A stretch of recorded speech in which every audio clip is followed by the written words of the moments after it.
नमस्कार नमस्कार नमस्कार मंडळी. तर मी आता ठरवलंय मला आता सरकारी नोकरीच पाहिजे.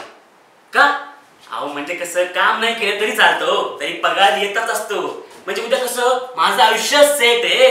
उद्या मला पोरगा होईल, त्याच्या पोराचं आयुष्य सेट आहे. उद्या त्याला पोरगा होईल, त्याच्या पोराचं आयुष्य सेट आहे.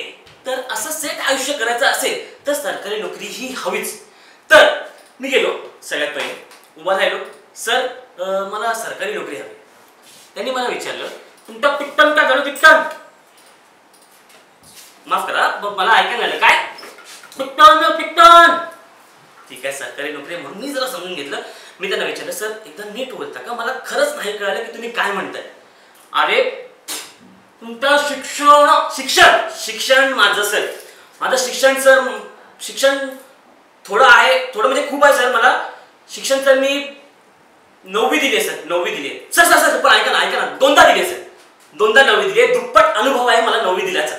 अनुभव बघा सर, शिक्षण बघू नका, अनुभव बघा. माणसातला अनुभव महत्वाचा आहे. अनुभव दोनदा दिलाय सर, 9वी दोनदा दिली. अच्छा त्यांनी अच्छा अच्छा केलं, पण त्यांच्या अच्छा वरनं मला काही अच्छा होईल असं काही वाटलं नाही.